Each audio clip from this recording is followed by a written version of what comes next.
Assalamualaikum warahmatullahi wabarakatuh.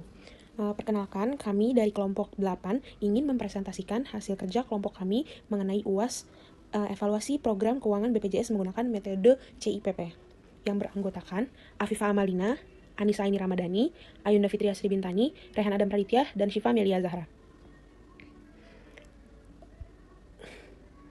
Bagian pertama, pendahuluan. Di pendahuluan kita akan mengetahui apa yang dimaksud dengan BPJS Kesehatan, apa yang dimaksud dengan BPJS Ketenagakerjaan, siapa saja yang akan menjadi peserta BPJS, apa saja program BPJS, bagaimana alur penggunaan BPJS, dan bagaimana latar belakang defisit BPJS. Yang pertama, apa yang dimaksud dengan BPJS Kesehatan? BPJS Kesehatan adalah badan publik yang menyelenggarakan program jaminan kesehatan yang diselenggarakan oleh pemerintah. Kedua, apa yang dimaksud dengan BPJS Ketenagakerjaan? BPJS Ketenagakerjaan adalah badan publik yang menyelenggarakan program jaminan kecelakaan kerja, jaminan hari tua, jaminan pensiun, dan jaminan kematian. Yang ketiga, siapa yang akan menjadi peserta BPJS? Peserta BPJS adalah setiap orang dan bersifat wajib termasuk orang asing yang bekerja paling singkat 6 bulan di Indonesia yang telah membayar iuran. Apa saja program BPJS? Yang pertama itu ada program jaminan hari tua JHT, program jaminan kecelakaan kerja JKK, program jaminan kematian JKM, dan yang keempat program jaminan pensiun JP. 5. Bagaimana alur penggunaan BPJS? Yang pertama itu mendatangi puskesmas setempat atau vaskes terdekat. Yang kedua, jika harus ke rumah sakit, minta surat rujukan. Surat rujukan didapat melalui puskesmas atau vaskes pertama sesuai kecamatan. Yang ketiga, pasien gawat darurat tidak perlu surat rujukan, hanya perlu datang ke IGD langsung dan akan diperiksa oleh pihak kesehatan apakah memang benar-benar dalam keadaan darurat atau tidak. Yang keempat, minta bantuan ambulans jika diperlukan. Ini ada prosedur bagaimana cara pakai kartu BPJS Kesehatan. Yang pertama itu dapat dilihat mendatangi fasilitas kesehatan terdekat sesuai kecamatan, tingkat pertama. Yang kedua itu pasien diperiksa di vaskes tingkat pertama. Apabila menurut dokter perlu langkah berikutnya akan dirujuk ke vaskes tujuan atau ke rumah sakit lanjutan. Yang ketiga, kelas dalam kepesertaan jaminan kesehatan nasional, maka kelas dapat rawat inap disesuaikan. Jika dapat menunjuk nomor kepesertaan, pasien dirawat dengan tarif pasien umum. Dokter bisa saja memberikan surat rujukan balik sehingga pelayanan kesehatan kembali ke fasilitas tingkat pertama. Jika dokter di RS tak memberikan surat keterangan kontrol pemeriksaan, selanjutnya kembali ke vaskes tingkat pertama. Ini kalau dalam kondisi darurat itu pasien bisa langsung ke IGD rumah sakit. Dalam kondisi darurat, pasien harus menunjukkan kartu BPJS Kesehatan berupa fisik atau digital di aplikasi JKN. Yang terakhir itu pasien bisa mendapatkan pelayanan rawat jalan atau rawat inap sesuai indikasi kesehatan. Namun yang disayangkan, berjalannya program BPJS ini menimbulkan defisit. Bagaimana latar belakang defisit BPJS? Ada 4 hal yang menyebabkan resiko klaim BPJS Kesehatan tinggi dan keuangannya selalu defisit. Pertama, tarif iuran yang masih rendah, underprice atau di bawah angka hitungan ideal untuk menutupi biaya kesehatan. Definisi BPJS Kesehatan dari tahun ke tahun terus mengalami peningkatan. Pada tahun 2014 sebesar 3,3 triliun, tahun 2015 sebesar 5,7 triliun, tahun 2016 sebesar 9,7 triliun, tahun 2017 sebesar 8,5 triliun, dan diprediksi mencapai 11 triliun pada akhir tahun 2017. Sejak pertama beroperasi, BPJS Kesehatan terus mengalami defisit anggaran hingga kini. Hal tersebut dimungkinkan. Selanjutnya adalah metode evaluasi. Metode evaluasi yang kelompok kami gunakan adalah metode CIPP atau Context, Input, Process, dan Product. Model CIPP pertama kali diperkenalkan oleh Stoffel Beam pada tahun 1960-an, di mana model CIPP ini melihat kepada 4 dimensi, yaitu dimensi konteks, dimensi input, dimensi proses, dan dimensi produk. CIPP merupakan model evaluasi yang menggunakan pendekatan yang berorientasi pada manajemen atau Management Oriented Evaluation Approach, atau disebut juga sebagai bentuk evaluasi manajemen. Model CIPP berpijak pada pandangan bahwa tujuan terpenting dari evaluasi bukanlah membuktikan atau to prove, melainkan untuk meningkatkan atau to improve. Selanjutnya ada evaluasi konteks yang merupakan langkah pertama dalam metode evaluasi CIPP. Yang pertama, dalam evaluasi konteks kita perlu mengenali permasalahan apa yang sedang terjadi. Dalam kasus BPJS Kesehatan merupakan lembaga yang bertanggung jawab dalam melaksanakan serta menyelenggarakan jaminan kesehatan nasional bagi seluruh rakyat Indonesia. Terdapat 4 program khusus yang ditangani oleh BPJS, seperti jaminan kematian, jaminan keselamatan kerja, jaminan pensiun, serta jaminan hari tua. Namun, dalam pelaksanaannya, BPJS mengalami keterkendala defisit. Pembayaran iuran tidak berjalan dengan mulus. Tercatat aset neto BPJS Kesehatan per 31 Desember 2020 masih defisit sejumlah 6,36 triliun. Bila dilansir melalui katadata.co.id, ada 4 faktor utama penyebab BPJS Kesehatan mengalami defisit. Yang pertama, iuran yang terlalu kecil dengan manfaat yang begitu banyak.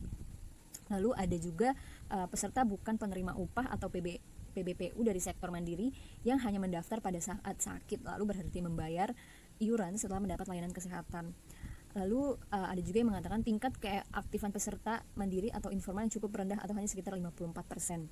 serta beban pembiayaan BPJS Kesehatan pada penyakit katastrofik yang sangat besar.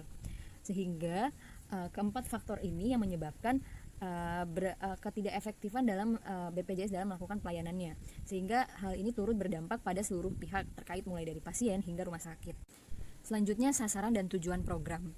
Keempat program yang dijalankan oleh BPJS merupakan program perlindungan jaminan kesehatan yang diperuntukkan untuk seluruh rakyat Indonesia dengan tujuan mampu mewujudkan terselenggaranya pemberian jaminan kesehatan yang layak bagi setiap peserta atau anggota keluarga sebagai pemenuhan kebutuhan hidup dasar penduduk Indonesia sebagaimana yang tertera dalam UU nomor 24 tahun 2011 pasal 3.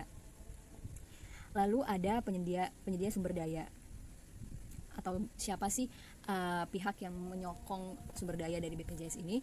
Seperti yang kita tahu, BPJS Kesehatan merupakan badan hukum publik yang sengaja dibentuk untuk menyelenggarakan program sosial.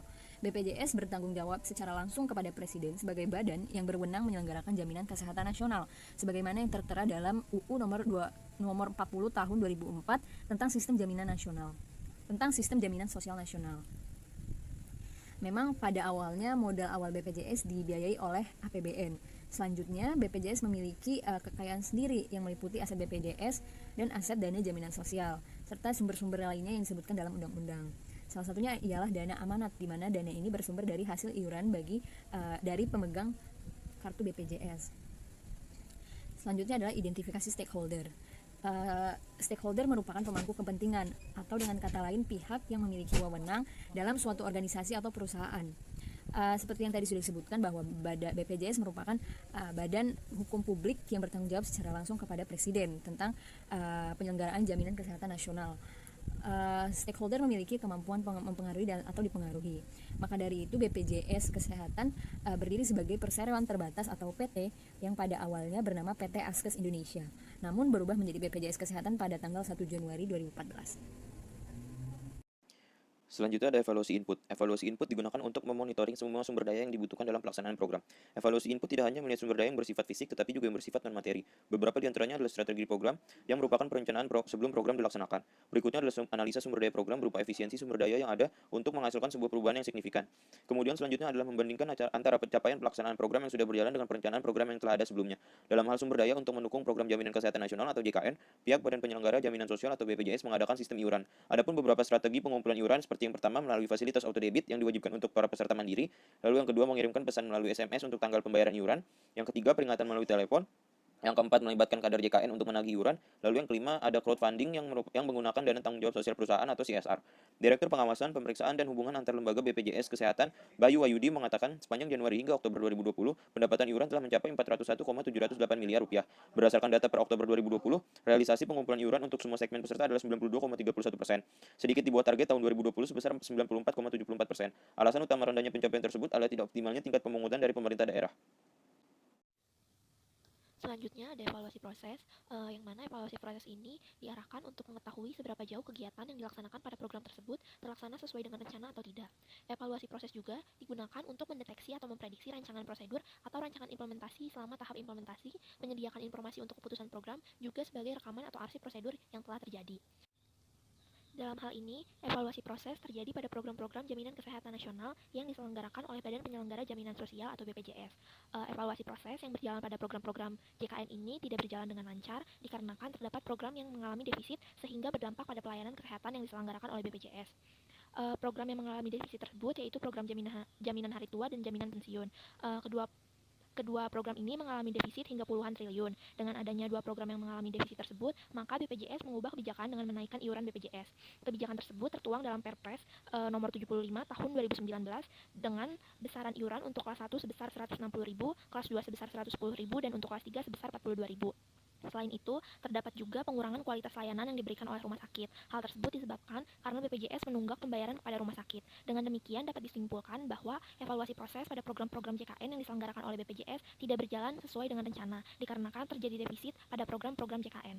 Selanjutnya evaluasi produk. Evaluasi dampak program-program BPJS. Dalam program JKN yang dijalankan oleh BPJS Kesehatan, tercatat terdapat dua program yang mengalami defisit anggaran dengan jumlah puluhan triliun, yaitu program jaminan hari tua dan jaminan pensiun. Tentu hal ini berpengaruh dan berdampak pada pelayanan kesehatan, rumah sakit, dan pasien. Ketika defisit yang terjadi semakin besar, BPJS Kesehatan harus menunggak pembayaran kepada rumah sakit, sementara pelayanan kesehatan harus terus diberikan oleh rumah sakit.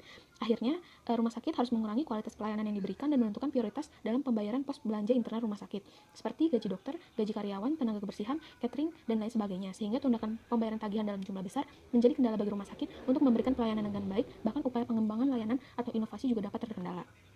Efektivitas solusi. Jadi hampir setiap tahun kebijakan iuran yang dikeluarkan BPJS Kesehatan semakin naik. Hal ini dilakukan untuk mengimbangi defisit anggaran yang terjadi. Namun dalam penerapannya hal ini belum juga dapat menutupi defisit anggaran. Nah, untuk masalah ini, salah satu formula baku yang kerap dilakukan pemerintah adalah penyuntikan dana subsidi. Namun hal ini juga belum dapat menutupi defisit anggaran. Sehingga menurut Sekjen Komunitas Pasien Cuci Darah Indonesia, Petrus Haryanto, hal pertama yang harus dibenahi adalah manajemennya, di mana hal ini juga dinyatakan hal yang sama oleh Mahkamah Agung bahwa akar persoalan di tubuh BPJS adalah kesalahan pengelolaan pelaksanaan program jaminan sosial yang seharusnya tidak dibebankan kepada masyarakat untuk membayar iuran yang setiap tahunnya naik. Sehingga perbaikan dari manajemen pengelolaan dan pendanaan BPJS sangat dibutuhkan untuk tidak memberatkan masyarakat. Selanjutnya, keberlanjutan pembangunan. Jadi program jaminan kesehatan nasional ini sangat dibutuhkan oleh masyarakat mengingat dua undang-undang yang menjadi dasar program nasional ini, yaitu Undang-Undang Nomor 40 Tahun 2004 tentang Sistem Jaminan Sosial Nasional dan Undang-Undang Nomor 24 Tahun 2011 tentang Badan Penyelenggaraan Jaminan Sosial. Nah, ini implementasi program juga ini merupakan salah satu amanat dalam Undang-Undang 1945 Pasal 28H Ayat 3 yang mengatur mengenai hak terhadap jaminan sosial. Tentu hal ini menunjukkan bahwa negara memiliki tanggung jawab dalam memberikan kesejahteraan sosial yang terkait kepada kesehatan dan kebutuhan dasar hidup yang layak. Program JKN yang dibutuhkan masyarakat secara berkelanjutan juga mengakibatkan kebijakan yang dipilih ini menaikkan iuran secara berkelanjutan. Jika tidak ada pembenahan dalam tubuh BPJS dalam pengelolaan manajemennya, maka pelayanan kesehatan juga akan semakin memburuk. Pemerintah juga tidak dapat menutup program ini jika menemukan pilihan tersebut. Nah, dilansir dari Sindo News, hal yang dapat dilakukan untuk membenahi anggaran defisit ini selain membenahi manajemen BPJS adalah dengan menaikkan premi bagi peserta yang ingin mendapatkan layanan lebih. Nah, alternatif lain adalah membuka sistem co-provider baik melalui asuransi lain atau tambahan dana pribadi untuk menanggung biaya kesehatan agar tindakan dan pengobatan lebih optimal. Selanjutnya adalah fokus solusinya adalah pada proporsionalitas antara beban layanan yang diberikan dengan iuran yang seimbang. Kesimpulan, BPJS adalah badan publik yang menyelenggarakan program jaminan kesehatan dimulai pada tanggal 1 Januari 2014. Penyelenggaraan program jaminan sosial merupakan salah satu tanggung jawab dan kewajiban negara untuk memberikan perlindungan sosial, ekonomi kepada masyarakat. BPJS Kesehatan menyelenggarakan program jaminan kesehatan, sementara BPJS Ketenagakerjaan menyelenggarakan program jaminan kecelakaan kerja, jaminan hari tua, jaminan pensiun, dan jaminan kematian. CIPP merupakan sebuah model evaluasi yang menggunakan pendekatan yang berorientasi pada Management Oriented Evaluation Approach, atau disebut sebagai bentuk evaluasi manajemen. Pertama dilakukan adalah evaluasi konteks permasalahan, selanjutnya sasaran dan tujuan program, setelahnya penyedia sumber daya. Terakhir dalam langkah ini adalah identifikasi stakeholder. Langkah terakhir adalah proses evaluasi. Evaluasi produk dibagi menjadi 3 bagian. Pertama, dampak program yang telah berjalan. Kedua, efektivitas sosial. Dan yang terakhir adalah keberlanjutan pembangunan. Sekian dari kelompok 8, kurang lebihnya mohon maaf. Wassalamualaikum warahmatullahi wabarakatuh.